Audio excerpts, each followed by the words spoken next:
If you plan to fully retire on SCHD, then it is the perfect time right now to rethink that plan. Because don't get me wrong here, SCHD is a great ETF for retirement, as it has high quality standards for its holdings inside this ETF. For example, SCHD is only holding dividend aristocrats that are paying its dividend for at least 10 years in a row. Also, SCHD has a minimum liquidity requirement for the holdings inside its ETFs and many more requirements for a company to be included in this ETF. So it is correct that SCHD is a great tool for retirement. The current dividend yield is sitting around 3.3% per year. And it definitely is a more conservative and safe investment strategy for your retirement. However, if you plan to retire on SCHD alone, it is important to calculate your exact numbers.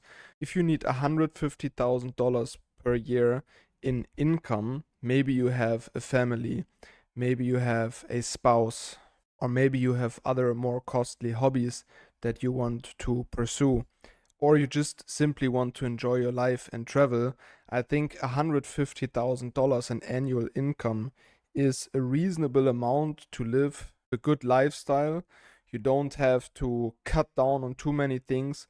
You can also not live a super luxurious lifestyle, but you can definitely afford and take care of all your expenses in order to feel free and have some luxury in your life. But how much capital is needed to generate your $150,000 in yearly income? So if we are going to calculate this right here, you're going to need around 4.5 million in capital to generate 150,000 income per year just off the dividend yield from SCHD.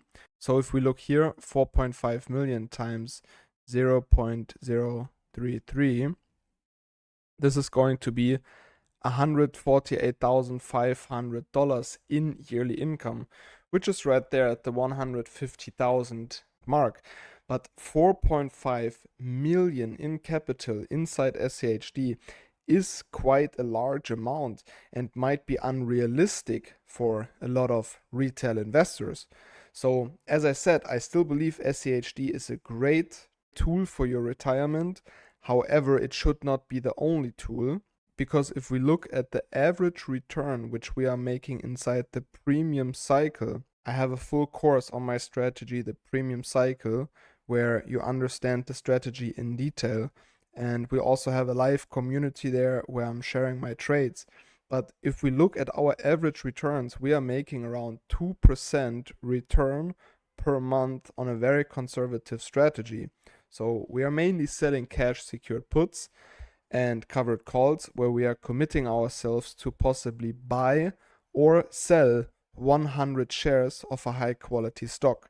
And for this commitment, we are receiving a premium by the market, and also we are benefiting from capital gains if our covered calls to the upside are being assigned. And if we look at our average monthly return of 2%, you need much less capital, because to make the same amount of money in a year at our 150,000 annualized income, you only need around $650,000 in capital. So if we take the 650,000 and multiply that by 0.02 for 2% per month, you're making a monthly income which is going to be $13,000.